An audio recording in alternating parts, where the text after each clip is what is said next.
Jadi kita nak sedar, kita nak menyedarkan bahawa kita ni duduk dalam kebodohan. Kita duduk dalam menipu diri kita sendiri bila kita tak sedar kepada Allah. Bagi orang sedar kepada Allah, dia tak heran lah. Mungkin berjaya, dia buat berjaya, tapi sedikit pun dia tak berasa kejayaan tu diri dia dah. Setiap zarah kejayaan, setiap detik kejayaan tu betul-betul kodrat irada Allah Ta'ala. Tapi nak sampai ke rasa tu payah. Kita macam menyangka, oh akulah bos. Akulah.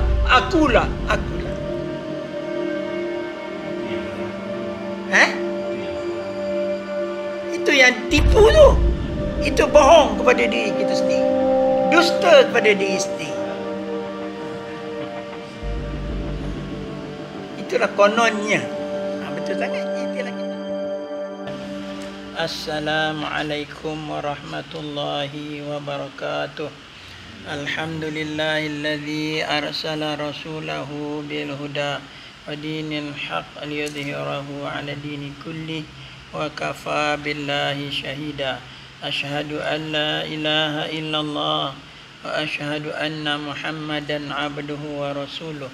Allahumma salli wa sallim wa barik ala sayyidina Muhammad wa ala alihi wa azwajihi wa ashabihi wa man tabi'ahum ila yaumiddin. Rabbi shrah li sadri wa yassir li amri wa halul 'uqdatam min lisani yafqahu qawli.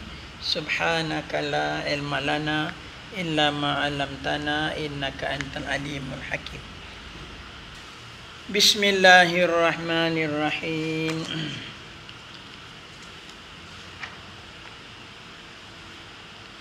Tuntutlah dengan Allah pemberiannya tiada terputus.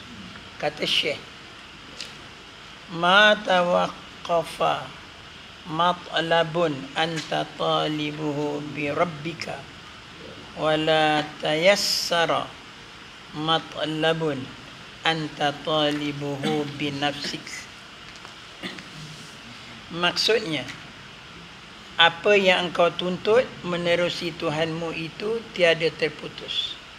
Kerana ia kaya lagi murah, berkuasa tiada lemah, dan tiada berkehendak kepada sebab atau penolong. Dan tiada mudah apa yang engkau tuntut menerusi dirimu, kerana dirimu itu lemah, lagi hina, fakir, lagi hina pada yang diperoleh menerusi amalan. Kononnya di dalamnya anugerah bukan daripada Allah. Kononnya betul kata konon. Mata anta talibu bi nafsi. Ini bahasa Arab dia ringkas je. Bahasa Melayu dia tulis perkataan kononnya. Seolah-olah tu kononnya tu. Konon tak? Konon ni cakap Melayu kan? Kononnya sangkaan kita kepada hak kita. Maka hamba itu apabila ada ia tuntutan pada Tuhan, maka ia bersepakat dengan kehendak Tuhannya, kerana kehendak al-haq Allah Ta'ala dengan segala hambanya supaya mereka menzahirkan hajat dan kefakirannya. Inilah kediaman, yakni perhentian kehambaan yang terlebih utama daripada kediaman kehambaan yang terlebih tinggi maqamnya. Kerana yang dituntut oleh Allah daripada segala hambanya itu ialah seperti firman-Nya, wa ma khalaqtul jinna wal insa illa liya'budun. Surah An-Zariyat ayat 56. Maksudnya, aku tidak jadikan jin dan manusia itu kecuali untuk beribadat kepadaku. Kehambaan dipilih oleh Allah Ta'ala bagi segala makhluknya, dan dipilih Rasulnya dari kalangan mereka itu. Kerana Nabi Muhammad diberi pilihan antara Nabi sebagai raja atau Nabi sebagai hamba. Maka Jibril mengisyaratkan kepadanya supaya ia bertawaduk. Lalu ia memilih kehambaan bagi Allah. Tak terkala ia bertawaduk bagi Allah, dengan memilih kehambaan bagi Allah, maka Allah meninggikan dan menjadikan penghulu anak Adam. Kerana demikianlah Nabi sallallahu alaihi wasallam bersabda, ana sayyidul waladi Adam yaumal qiyamati wala fakhra wa biyadi liwaul hamdi wala fakhra. Maksudnya, aku penghulu anak Adam pada hari kiamat dan bukan untuk bermegah. Dan di tanganku lah bendera segala pujian dan bukan untuk bermegah. Tiadalah mudah yang dituntut itu, sama ada perkara keagamaan atau perkara keduniaan, jika engkau menuntutnya dengan dirimu, untuk dirimu, sedangkan engkau berpegang pada daya dan upayamu. Kerana yang demikian itu tiada bersepakat dengan kehendak Tuhanmu. Kerana nafsu itu tiada menuntut, melainkan yang segera. Dan ada yang dan yang ada bahagiannya di dalamnya, bahagian nafsu lah. Dan Al-Haq Ta'ala itu menuntut daripadamu supaya engkau meninggalkan kehendakmu bagi kehendaknya, dan jangan engkau memilih suatu sertanya.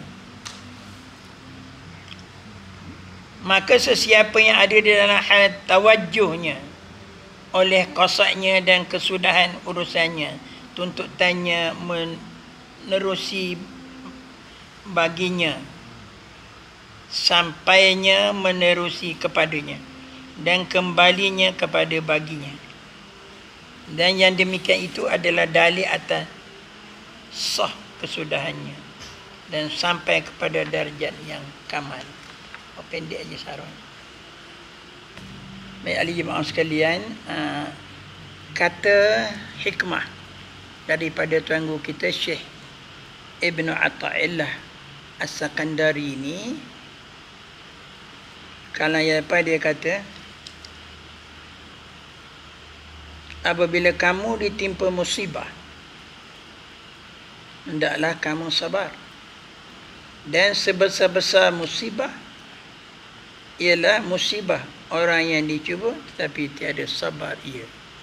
Rupanya tak sabar tu satu musibah pula.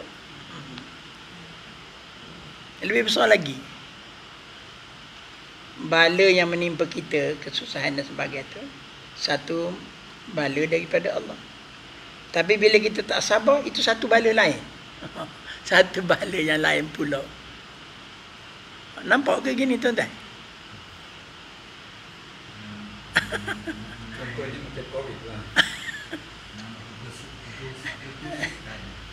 Jadi datang, katalah COVID, bala, penyakit datang, kita tak sabar. Bila tak sabar itulah satu musibah lain. COVID satu bala, tak sabar bala tu satu bala lain. Jadi dua hari. Jadi dua. Allahu Akbar. Hanya sungguhnya yang menolong hamba itu pekerjaan dunia dan akhiratnya. Bila ia bergantung kepada Tuhannya, berpaling daripada segala yang lahir, barulah namanya hamba. Kita ni hamba. Kalau tidak pun tak berapa hamba. Rasa kita juga Tuhan juga. Rasa kita juga boleh buat. Aduh. Ini kalau syirik. Allahu Akbar. Baik, pelajaran kita hari ini, ma tawaqqafa matlubun anta talibuhu. Baik, apa-apa yang kau tuntut, baik dunia dan akhirat, menerusi Tuhanmu. Maknanya kalau kita tuntut, kita nanti aja apa yang Allah nak kurnia pada kita. Kita tuntut hak Tuhan beri. Dan kita yakin permintaan kita akan ditunaikan oleh Allah Ta'ala. Kita tetap memohon sesuatu permohonan itu, kita pohon pada Allah semata-mata. Kata dia tiada putus. Artinya tak boleh putus asa ya. Bila kita minta sesuatu, mintalah kepada Allah. Dan dalam kita meminta kepada Allah, jangan putus asa. Sekalipun Allah beri lambat, Itu maksudnya. Kadang-kadang Allah beri tangguh. Gitu. Tapi tak boleh putus asa. Kena yakin gitu. Kerana ia kaya. Kerana Allah maha kaya. Allah lagi maha berkuasa. Dan Allah sama sekali tidak lemah. Kita nak meyakinkan Allah kaya tu susah. Nak meyakinkan Allah tak pernah lemah tu kita susah. Allah lambatnya lah Allah bantu aku ni. Lemah sangat Tuhan ni. Na'udzubillah cakap gitu. Kadang-kadang terlintas pada hati kita gitu. Lemah betul Tuhan ni, lambatnya lah tolong aku. Allah Akbar. Dan sesungguhnya Allah tidak lemah. Artinya Allah maha berkuasa. Allah boleh tolong seorang itu dengan sebab, atau boleh tanpa sebab. Bila tanpa sebab, nampaklah bentuk karamat. Nampak kalau zaman Nabi bentuk mukjizat. Kalau zaman kita ni selain daripada itu disebut ma'unah, pertolongan daripada Allah datang. Tak payah bersebab sangat kalau Allah nak tolong kita. Cuma yakin tak yakin kita kepada pertolongan Allah. Baik, itu kita serah pada pertolongan Allah.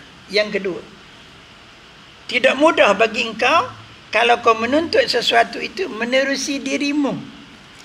Diri kita. Menerusi diri kita ni, kebolehan kita, kebijaksanaan kita, kehandalan kita, kekuatan kita, pangkat kita, darjat kita, ilmu kita. Allah. Mana apa-apa yang kau tuntut menerusi dirimu. Tadi kita menuntut menerusi Allah. Tak putus. Cuma lambat dan cepat je atas kehendak Allah. Tetapi kalau melalui dirimu, apa kata dia? Engkau tuntut menerusi dirimu kerana dirimu itu lemah. Tak jadi apalah. Cuma kita kadang-kadang sangka juga diri kita ni kuat. Kadang-kadang kita sangka juga diri kita ni hebat. Kadang-kadang kita sangka diri kita ni alim. Kadang-kadang kita sangka diri kita kaya. Kita rasa pula kita ini mulia. Allah Tuhan. Sedangkan kamu itu lemah, lagi hina, lagi fakir. Fakir ni tak ada apa-apa kita. La haula wala quwwata fakir. Lagi hina yang diperoleh menerusi amalan. Konon di dalamnya anugerah, bukan daripada Allah. Konon-kononnya dia rasa dah dia ni adalah kelebihan. Tetapi konon sahaja, bukan sebenar. Tetapi bagi orang yang tadi, yang berserah bulat-bulat kepada Allah tadi, itu yang betul. Yang kedua ni sangkaan-sangkaan. Konon dia mempunyai kekuatan, mempunyai kelebihan, mempunyai kemuliaan dan sebagainya. Jadi kalau kita nak simpul cakapnya, hak yang menerusi Allah itulah yang teguh. Menerusi manusia itulah. Hatta menerusi diri kita sendiri pun adalah lemah. Nampak kita tuan? Mudah je. Hak melalui Allah. Tapi kita nak yakin payah. Kadang-kadang kita yakin hak kita buat daripada yakin hak tolongan Allah. Situ payah. Payah kita nak bulat hati. Baik, maka hamba itu apabila ada tuntutan pada Tuhannya, itu baru hamba. Kalau kita tuntut dengan diri kita, itu bukan hamba je. Seolah-olah kita ni Tuhan. Cukup bahaya lah tuan-tuan. Ego kita tak lepas. Bisa sangat. Maka ia bersepakat dengan kehendak Tuhan. Kalau bersepakat dengan kehendak Tuhan, baru jadi. Kalau tak sepakat, tak jadi apa. Kepada segala hambanya, supaya mereka menzahirkan hajatnya dan kefakirannya. Jadi tanggungjawab kita, tunjukkan pada Allah kita ni hamba. Tunjukkan pada Allah kita ni papa. Tunjukkan pada Allah kita ni hina. Tunjukkan kepada Allah kita ni miskin. Tunjukkan pada Allah kita tak ada upaya. Tunjukkan pada Allah. Bertepatan je kehendak kita dengan kehendak Allah baru jadi. Kadang-kadang kita kehendak benda yang lain tapi Allah kehendak benda yang lain. Jadi kehendak Allah ke kehendak kita? Kehendak kita tak akan jadi, kehendak Allah yang jadi. Jadi kalau berlaku begitu pada seorang hamba, boleh jadi dia jadi frust, jadi putus asa. Dia nak, tiba-tiba tak lulus. Sebab kuasa pada Allah. Tapi bagi orang yang berserah kepada Allah, dia tak masalah. Hati dia bersedia. Itulah sifat hamba. Artinya bersedia di bawah ketentuan Allah. Gitu. Inilah kediamannya. Perhentian kehambaan yang terlebih utama. Apa maksud? Maksudnya, segala kehendak kita tu, kita hentikan kepada kehendak Allah. Faham tak? Maksudnya, apa yang kita kehendaki itu kena gantung dengan kehendak Allah. Kalau Allah tak kehendaki, tak akan berjaya. Allah kehendaki, baru berjaya. Jadi, kita kena bergantung begitulah kepada Allah. Jangan kita fikir kita yang buat. Jangan kita fikir usaha kita yang buat. Tak boleh. Akulah. Bila akulah tu, tidak hamba itu. Tidak sifat kehambaan, sifat ego itu.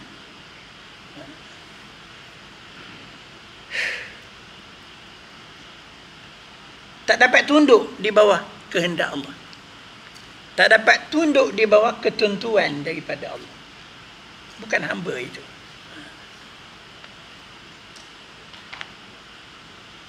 Kata dia, ini yang terlebih utama daripada kediaman kehambaan yang terlebih tinggi makamnya. Kerana yang dituntut oleh Allah pada segala hamba itu seperti firman-Nya. Wa ma khalaqtul jinna wal insa. Tuntutannya, tidak kami ciptakan jin dan manusia melainkan jadi hamba. Jadi menghambakan diri kepada Allah itulah. Rasa diri ini lemah. Rasa diri ini tak kuasa. Rasa diri ini tak mampu. Rasa diri ini tak cerdik. Rasa diri ini tak kaya. Maka itulah kehambaan. Itu baru kehambaan. Kehambaan ini bukan kira semayang je. Setakat semayang je tak boleh. Kena ada rasa kita ni hamba. Ada rasa kita ni hina.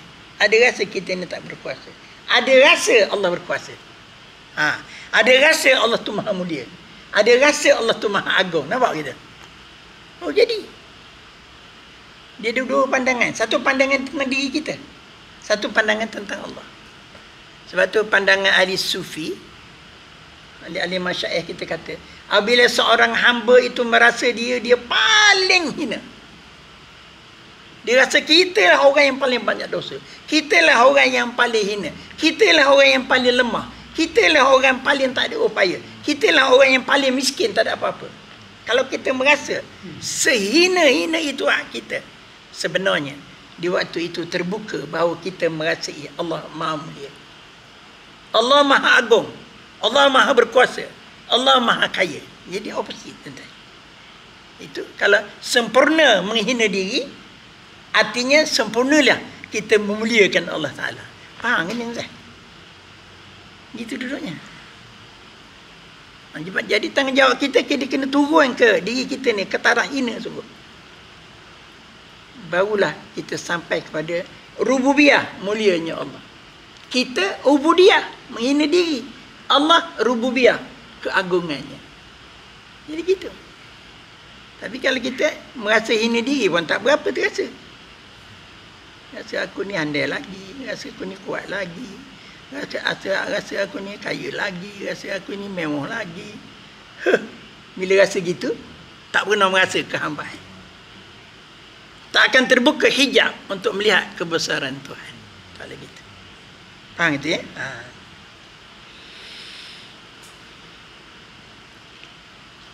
Sebab hakikat ibadah tu merasa diri ni hina. Hakikat ibadah tu menyerahkan diri kepada Allah 100%. Itu hamba. kehambaan dipilih oleh Allah Ta'ala bagi segala makhluknya. Dan dipilih Rasulnya daripada kalangan mereka itu. Jadi Allah pilih di kalangan hamba-hambanya itu para Rasul. Khususnya Nabi kita Muhammad sallallahu alaihi wasallam.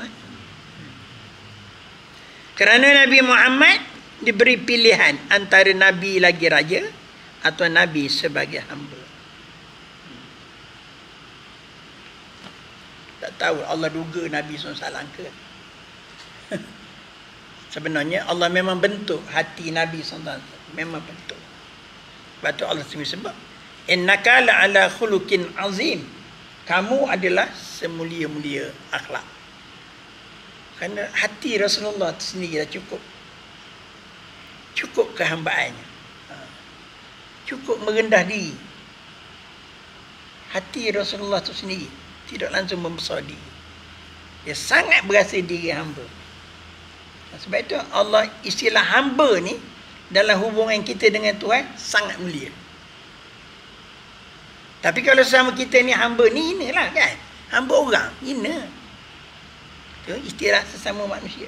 Tapi antara kita dengan Allah istilah hamba sangat mulia. Jadi Nabi SAW ditawarkan oleh Allah Ta'ala. Nabi Jibril. Nabi Jibril, engkau tanyakan kepada Muhammad. Maukah engkau jadi Nabi lagi raja? Contoh siapa? Nabi Allah Sulaiman. Kan dia Nabi, dia Rasul. Tapi dia juga adalah Maharaja. Demikian Nabi Allah Daud. Nabi Sulaiman mewarisi kerajaan tahta ayahnya. Tapi Nabi Allah Daud memang raja besar dah. Pendek kata, adalah di kalangan Nabi itu lagi raja ada. Dua beranak itulah yang masyhurnya. Tapi tawaran itu diberi kepada Nabi SAW. Tapi Rasulullah SAW memberi isyarat. Aku memilih sebagai Nabi lagi seorang hamba. Rasulullah tawadhu. Kerana Rasulullah kenal diri dia. Dia meletakkan diri dia ke hambaan bila berdepan dengan Allah Ta'ala. Walaupun Nabi SAW itu mulia, tuan-tuan sekalian. Tetapi bila berhadap kepada Allah, Rasulullah, aku ni hamba. Sebab dia kata, abduhu, hambanya kepada Allah. Jadi Nabi memilih, aku makan sebagai seorang hamba. Sebab Nabi biasa makan di atas lantai. Tidak makan atas meja dah. Nabi makan dia bersela di tanah. Jadi aku hamba, aku makan sebagai seorang hamba. Tidak makan megah atas meja. Sebagaimana maharaja kafir. Dan Nabi menyebut lagi, aku lebih suka jadikan rumah aku ni sekali kenyang, sehari kenyang, sehari lapar. Ketika kenyang, aku syukur pada Allah. Ketika lapar, aku sabar kepada Allah. Jadi Rasulullah pilih begitu. Sifat-sifat kehambaan itu berkembang dalam jiwa Nabi SAW itu. Ialah tuan-tuan, Bukit Uhud pernah jadi emas. Pernah jadi emas. Nabi pernah bawa Aisyah radhiyallahu anha. Satu pagi sebelum subuh lagi, waktu tahajud, ajak Aisyah berjalan. Bukit Uhud tu kan jauh sangat di Madinah kan. Dia tengok orang dah pergi Mekah tahu kan. Jadi Nabi suruh Aisyah pejam mata. Aisyah pejam mata. Kemudian mencelik. Buka saja mata, seketul gunung Uhud tu jadi emas, berkilau-kilau. Emas permata. Wahai Aisyah, ini untuk aku. Maknanya Allah nak beri ke aku ni. Terus terang Nabi cakap. Bergoyang juga jantung Aisyah. Orang perempuan nampak emas, goyang dia. Tapi Nabi terus cut, terus potong. Wahai Aisyah, ketahuilah olehmu bahawa akhirat jauh lebih bernilai daripada segunung. Sebab tu aku tak ambil. Direct Nabi cakap. Sebab aku tak ambil walaupun segunung emas. Sebab aku nak ambil akhirat. Terugi Aisyah. Sebenarnya itu tarbiyah. Tarbiyah yang Rasulullah nak didik hati Aisyah. Supaya dia tahu memang dunia boleh di tangan Nabi. Tapi Nabi tak ambil. Rasulullah mampu kalau Allah nak kurniakan itu semua. Tapi Rasulullah tak ambil. Rasulullah pentingkan akhirat. Jadi maknanya rasa keakhiratan, rasa hati tu tak cinta dunia tu daripada hati Rasulullah, dia nak masukkan ke dalam hati Aisyah. Supaya Aisyah berfikir macam Rasulullah fikir.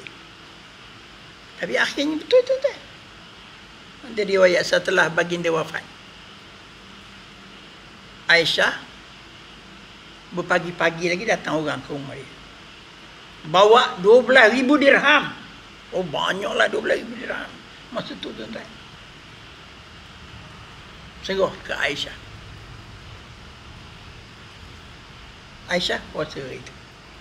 Masa tu khadam ada lah. Rasulullah dah wafat. Aisyah dapat je duit tu, terus pergi ke Banu Madinah. Berjalan, cari fakir miskin. Tabur duit. Bagi sampai waktu asar. Sampai waktu asar tu, khadam dia kata, wahai ummu mukminin,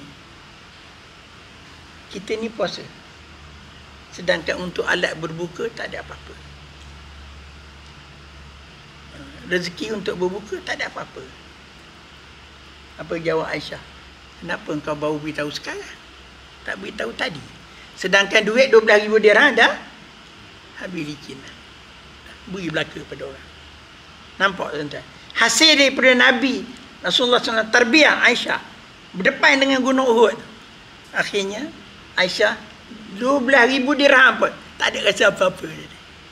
Terus bagi. Nampak tuan-tuan? Gitu. Ini hati-hati insan yang kehambaan. Hati-hati insan yang berhadap kepada akhirat. Betul. Jadi Nabi SAW kata, ya Allah, cukuplah keluarga Nabi ini, keluarga aku ini, kau beri lapar sehari, kenyang sehari. Lapar, aku sabar, kenyang, aku syukur. Begitu je. Sebab tu Nabi SAW menyebut, sebaik-baik puasa, puasa Nabi Allah Daud. Sehari berbuka, sehari puasa.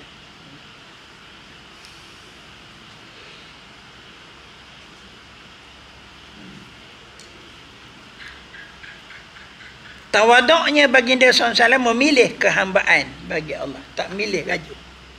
Tak milih Nabi sebagai raja, tak. Pilih Nabi dan hamba. Maka Allah meninggikan darjatnya. Hasil daripada tawaduknya Nabi SAW. Merendah dirinya baginda. Akhirnya Allah angkat darjatnya di sisi manusia. Sehingga Nabi SAW istihad sendiri. Ana sayyidul waladi Adam. Aku ini penghulu anak Adam. Penghulu segala manusia. Pada hari kiamat. Tetapi bukanlah aku bermegah. Nabi kata, memang aku ni paling mulia di kalangan manusia. Memang Rasulullah kan. Aku paling baik di kalangan manusia. Tapi sedikit pun aku tidak bangga. Nabi tak megah. Nabi sedar kurniaan Allah. Nabi sedar kemuliaan itu kemuliaan daripada Allah. Nabi sedar bukan kemuliaan hak diri dia. Gitu. Pada hari kiamat, tapi bukan aku bermegah-megah. Dan aku akan memegang gelar Liwa'ul Hamdi. Liwa'ul ni bendera kepujian. Bendera yang paling mulia di hari kiamat besok. Bendera itulah yang menjadi kemuliaan segala umat dipegang oleh Nabi SAW. Bendera yang membawa kepada syurga. Bendera yang menyelamatkan barang siapa mengikut bawah naungan bendera itu, semua orang-orang yang beriman dan orang yang terpuji. Jadi dengan sebab itu Nabi kata, aku akan memegang panji-panji kemuliaan di akhirat besok. Tapi aku bukan bangga. Nabi tak bangga. Hati dia sangat suci. Yang gitu. Tiada mudah untuk dituntut sama ada perkara keagamaan atau perkara keduniaan jika kau menuntut dengan dirimu. Untuk guna nyimput dah pelajaran kita malam ni. Tadi apa-apa yang kamu tuntut menerusi Allah Ta'ala. Serah bulat-bulat kepada Allah Ta'ala. Nescaya tiada putus. Nescaya akan dapat pertolongan Allah. Nescaya akan dapat redha daripada Allah. Dan berjaya tak berjaya sesuatu yang kita tuntut itu bergantung pada kehendak Allah. Bertepatan dengan kehendak Allah, berjaya. Tak bertepatan dengan kehendak Allah, tak ada apa pun kehendak kita yang berjaya. Itu yang pertama. Yang kedua, tuntutan kita melalui diri kita sendiri. Itu kesimpulan kita dah bahas tadi. Kata dia, tiada mudah dituntut sama ada perkara agama maupun perkara keduniaan jika engkau menuntut dengan dirimu untuk dirimu. Kita ni biasalah, akulah kelebihan aku, kecerdikan aku, kebijaksanaan aku, kehandalan aku, semaku. Menuntut dengan dirinya, kepada dirinya. Mana Allah? Yelek, tak ada Allah.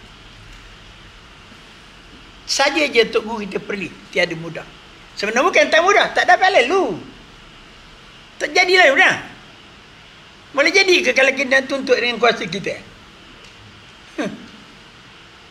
Kadang-kadang nampak gaya jadi. Pasal tak? Kita buat jadi aja. Kau berniaga untung aja. Kau bekerja kuat banyak je dapat duit. Gaya jadi je. Ini Tok Guru kita kat bawah sini. Kononnya. Kononnya. Sangkaan kita saja, tuan-tuan. Kita menyangka itu kuat kuasa kita. Kita menyangka saja itu kelebihan kita. Sebenarnya dusta.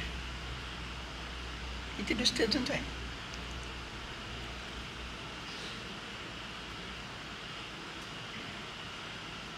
Nampak kan ni, tuan-tuan? Dah lah ustaz, tak dusta lah. Kawan memang meniaga betul sebab kawan untung. Kawan belajar betul sebab kawan cerdik. Ya ke, tuan-tuan? Orang payah tu nak betul tu. Ramai. Kau meniaga lah sebab kau kaya. Kau belajar betul sebab kau cerdik. Kau nak kuat tenaga ni sebab kau pandai.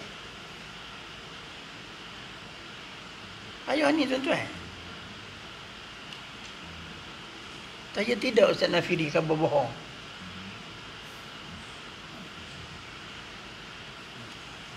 Bohong, tuan-tuan.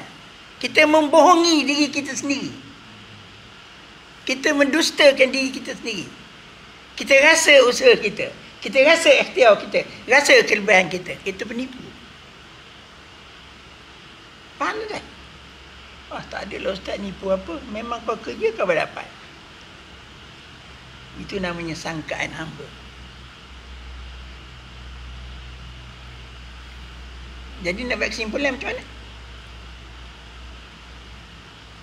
Macam mana nak menyimpul ke, tuan-tuan? Kena simpan molek ni, tak simpan molek bawa balik kan pening kepala. Ya ke ustaz cakap ni? Aduh, pandai ustaz ni. Betul tak? Bila kita berniaga, kita dapat kaya. Bila kita belajar betul-betul, kita dapat dulu. Bila kita bekerja kuat-kuat, kita jadi senang. Bila kita makan ubat, kita jadi sihat. Betul tak? Jadi, mana nak khabar?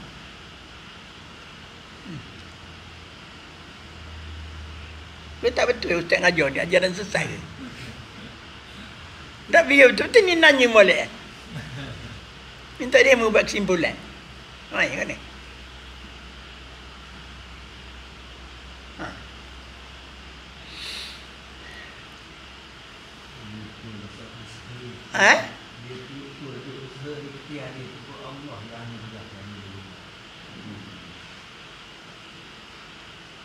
Tak sedar diri dah. Tidak mempedah. Berdoa sangat. Penipu. Tu yang berjaya tu apa Allah beri jaya. Dengan izin dia. Dengan kuasa dia. Tak ada orang kita. Tapi sangka kita? Kita sangka. Kononnya. Kita tulis kononnya. Jumpa perkataan konon. Tanda balik-balik perkataan kononnya. Kononnya. Itu bahasa kita tu.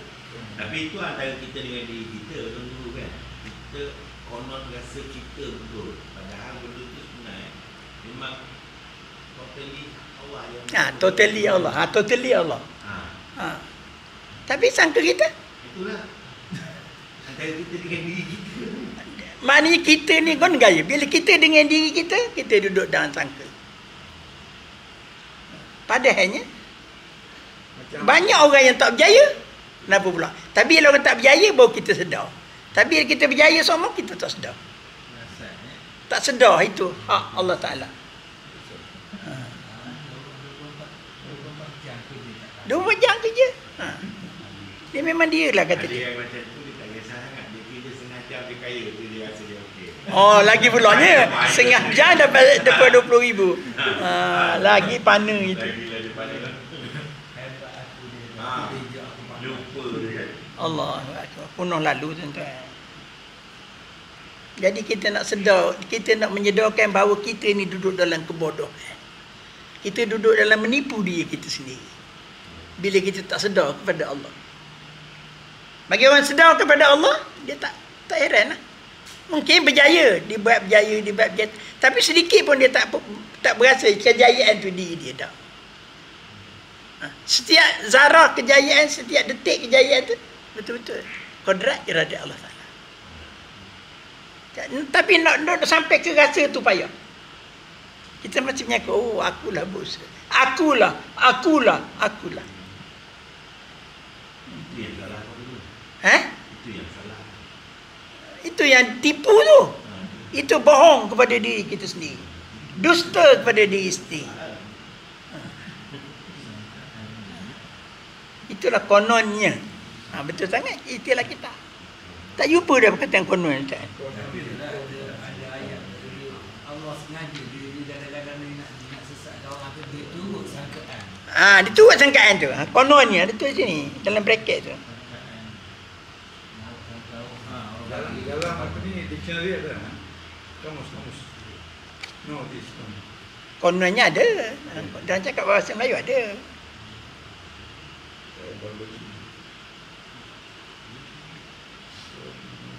Sangkaan kita menyangka berat tuan-tuan. Ini hijab namanya. Ini dinding seorang hamba. Jadi kalau kita menyangka kita yang berbuat, tak ada dah kehambaan. Seolah-olah kita duduk martabat Tuhan. Syirik berlaku situ. Sesat-sesat dah kita sebut tadi. Dusta-dusta dah. Bohong-bohong dah. Tipu-tipu dah. Ini Ustaz upgrade lagi. Syirik. Sifat rububiyah. Ngaku Tuhan. Allahu Akbar. Berat ni. Anak-anak sekalian, tuan-tuan sekalian cukup buat. Bila upgrade lagi, kita kupas lagi, kau yang kita, dia jadi syirik pula. Kuasa aku, amat kehandalan akulah. Kecerdik akulah. Kononnya. Tu betul. Jangan lupa perkataan konon. Saya tengok ni keknya. Tak sama lain sikit. Allahu Akbar tuan-tuan. Jadi dia pergi ke syirik. Syirik lah kita rasa. Kita berjaya kerana kita sendiri. Artinya ada kuasa kita. Sedangkan ada kuasa Allah. Dua dah. Dua dah. Kuasa Allah, kuasa kita. Kuasa Allah, kuasa kita. Syirik. Ngeni tuan. Kau berat ustaz ni syirik pula lah. Ke tak betul erti nak ngapa? Tak erti itu. Tengok. Li tak syirik li. Ha? Tak syirik ke? Nah, ini kuasa anta, ni kuasa Allah. Tak syirik. Jadi Tuhan. Tak dua kuasa. Ha. Itulah tadi bila upgrade syirik. Bila upgrade daripada tipu bohong konon tadi, Ada syirik. naik ke atas dia jadi syirik. Ha tu dia. Allahu akbar. Sampai berhubungan. Kan? Syirik dua Tuhan. Bukan Tuhan. Two gods. Ha, Too much. Itu bos. Ya. tu. Dua Tuhan. Satu Tuhan yang kasih kita berjaya. Satu lagi kuasa kita buat kita berjaya. Ha. Tak dua Tuhan. Abang Kamal. Ha. Salah. Tapi tu. Tapi betul. Syirik betul itu. Menduakanlah jadi. Menduakan jadinya. Ha. Ha, kalau pada perbuatan, dua pada perbuatan. Ya. Kalau pada sifat, dua sifat. Tapi kadang-kadang di situ, Ustaz, kadang-kadang di situ dia dah hilang dah kuasa Allah tu. Ah, hilang. Hilang. Rasa hak kita je. Hak kita. Oh, tu lagi parah itu. Ah, itu upgrade lagi tu. Ah, itu Tuhan tu. Itu bukan dua lagi. Dia Tuhan. Dia Tuhan dah betul. Ah, lagi atas. Dia. Mertabat Firaun dah tu. Betul-betul di berlaku pada manusia gitu. Sehingga dia rasa dia pula Tuhan. Kalau aku tak buat tu, Ada yang Ah, especially bila politik kawal lah nolong tu. Kalau tidak tak dapat dia barang. Ini bahaya ni. Bunuh bahaya tu. jadi kesimpulan apa yang kita malam ni maknanya kalau kita tuntut melalui Allah tak ada masalah.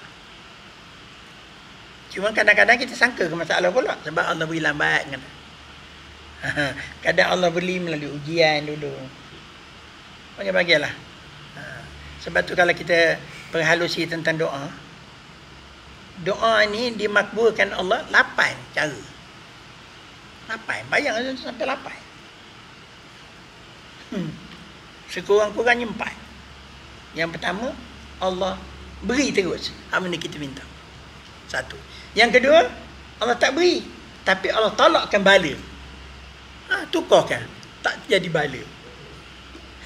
Patut kita dapat bala, tapi bila kita berdoa, Allah tolak bala tu.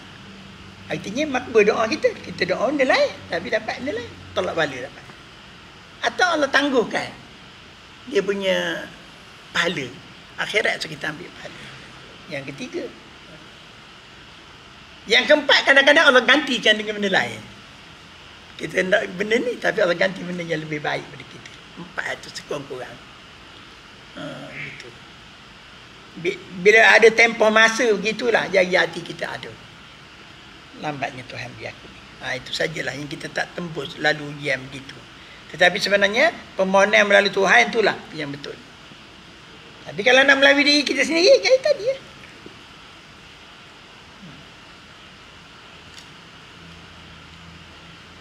Kita kena menanti bertepatan dengan kehendak Tuhan baru jadi. Kalau kita nak handai dengan usaha kita. Kita hanya sekadar usaha aja tuan-tuan. Ibarat nanam pokok lah. Kita hanya boleh menjiru baja, kita hanya boleh menjiru air, kita boleh pagar daripada musuh. Tetapi yang menumbuhkan tumbuhan tu siapa? Boleh kita picik-picik ke pokok?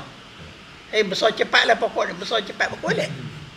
Hancur lebur pokok tu. Dia dah boleh mati aja. Orang kajian macam-macam. Pagi-pagi you pergi tengok dia, bagi tahu ni pokok, bagilah susu banyak ni. Kena cakap dengan dia kata. Ada yang dia kata main muzik, lagu ke, baca apa-apalah, baca Quran ke apa ke. Dia pun syok. Dia kata ni saya heran lah, biasanya orang kata. Jadi dia kata, betul. Itu psikologi tu. Tak, benar. Psycho. Psycho. Jaga baik-baik. Situ pun jadi syirik tu. Dengan lagu pokok besar. Ini saintis. Sains pun lagi syiriknya. Sains tu syirik tu. Bukan dia erti benda. Kalau Allah tak izin boleh besar. Tak usah nyanyi lah. Berbuih air liur nyanyi kat pokok tu. Tak mau besar kalau Tuhan kata tak besar. Kata orang lah, kalau kita ada kebun sawit, sebab kita 6 bulan pun tak masuk. Pokok tu sedih tau, mana Tuhan saya di tengah hari tengok saya. Betul tak? Saya tak setuju lah. Dah gini, itu otak manusia, dia memanusiakan pokok sawit. Pokok sawit itu jadikan manusia. Jadi lagi fikir begitu. Faham Abang Kamal? Dia ingat pokok sawit itu macam manusia. Jadi manusia ni bila dipujuk, maka dia penggemuk. Dia sihat gitu. Jadi dalam Facebook ada orang cakap sama itu ni kambing. Dia cakap kambing. Macam ni lah. You pergi nyanyi-nyanyi sama dia punya pokok apa semua, tapi Tuhan tak ada perlu hujan. Tak boleh. Dah jam dah. Dah jam situ dah. Nampak? Jadi sebenarnya tak apa. Gini, segala-gala itu namanya usaha. Boleh. Baja tu usaha boleh. Nyanyi tu usaha juga. Nyanyi ke bukan tabik. Ada orang kata pergi solat lah. Pergi solat. Solat tu usaha juga. Tapi hak menentunya Allah. Saya dapat jawapan kali berapa kali. Tak apa gitu ya. Jadi kena faham baik-baik. Tak apa, usaha dan ikhtiar tu kita yakin. Tetapi bulat sangkaan kita kepada Allah mesti. Kalau kita sangka juga kepada hak kita, kuasa kita, ya Allah. Daripada dusta, daripada tipu, dari segi bohong, dari segi nipu diri kita sendiri, sampai pada kat syirik dan boleh jadi kufur macam tadi. Sampai jadi Fir'aun, na'udzubillah. Gitu. Kesimpulan kita, tidak mudah kalau kita nak menggantungkan daripada diri kita dengan diri kita kepada kita. Daripada diri kita kepada diri kita, dengan diri kita kepada diri kita. Daripada diri kita dengan kita kepada kita. Manfaat lah, manfaat. Benda-benda kebaikan, benda yang kita nak dan benda kita. Kata kita nak sihat. Kita nak sihat daripada kita. Daripada kita mana? Makan berzat, gitu, jaga kesihatan, jumpa doktor semua, itu dengan kita. Apa namanya? Daripada kita nak. Lepas tu dengan kita, dengan diri kita sendiri. Kita riadah hari-hari, kita jaga kesihatan hari-hari gitu dengan diri kita. Lepas tu kita nak manfaat kebaikan pada diri kita juga. 3 step. Allah tak ada. Boleh jadi. Sampai masa nak stroke. Sampai masa nak sakit. Doktor pun sakit. Tak apa lagi. Kenapa? Allah. Nampak situ. Allah. Jadi kata dia, tuntutan yang sebenarnya lah, tuntutlah serta dengan Allah. Daripada Allah, dengan Allah, menuju keredaan Allah. Baru selamat. Barulah namanya hamba. Wallahualam, saya rasa cukup dah. Berat tu bincangnya. Gitu. Baik, kalau ada soalan-soalan yang ingat, Ustaz buka.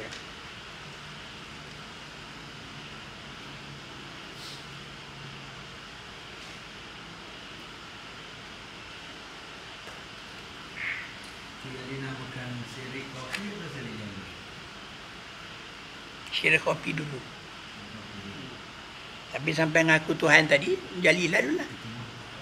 Murtad tu jali.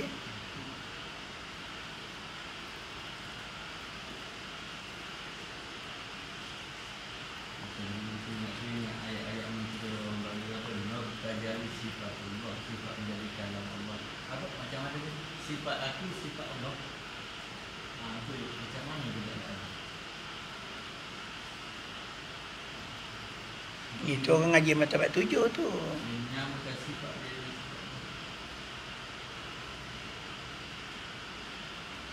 Sesat dah tu. Ada etikat begitu. Macam tu kesal tak? Kesal. Sesat lah. Dia kata maknanya apa nama? Sifat yang ada pada kita ni sifat Allah. Awal lah syiriknya tu. Dia kalau mujassimah tu.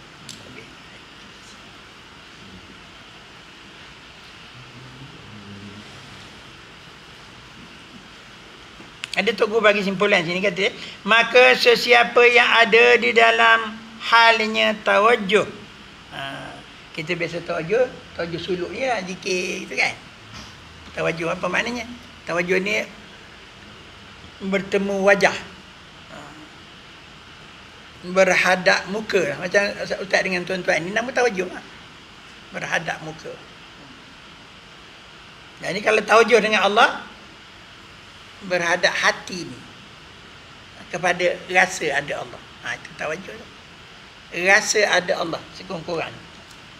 Jangan pula rasa hati aku berhadap dengan zat Tuhan. Jangan itu.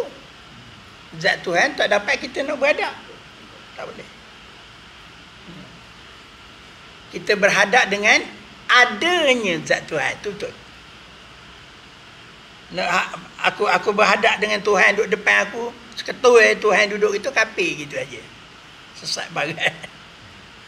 Tapi berhadap hati kepada adanya Allah. Itu betul. Berhadap hati kepada Allah yang berkuasa, betul. Berhadap hati kepada Allah yang melihat, itu betul. Tak apa, sifat-sifat tak apa. Zat jangan. Ini kata, sesiapa ada dalam hal keadaan tawajuh. Tawajuh berhadap hati kepada Allah. Dengan niat, dengan qasad, dengan niat. Dalam hati dia niat, dia berhadap kepada Allah. Mengharapkan pertolongan Allah. Gitu. Daripada permulaan segala urusan sampai kesudahan segala urusan. Tuntutannya menerusinya daripada Allah.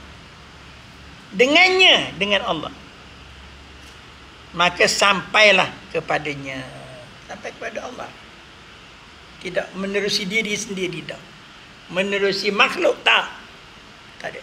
Tak campur makhluk. Maka yang demikian itulah dalil sah kesudahan seorang hamba. Itulah darjat yang kamal, darjat iman yang sempurna. Darjat ma'rifah yang sempurna. Wallahu a'lam. Gitu. Aku simpul situ.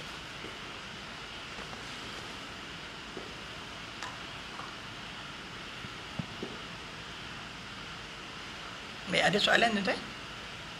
Berat dah dialog banyak tadi. Ada panjang-panjang, berat.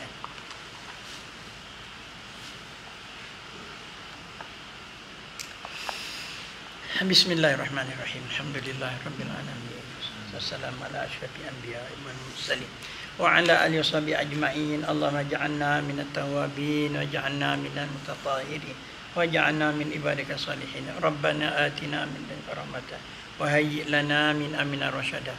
Wa sallallahu ala sayyidina Muhammadin nabiyil walhamdulillahi rabbil alamin.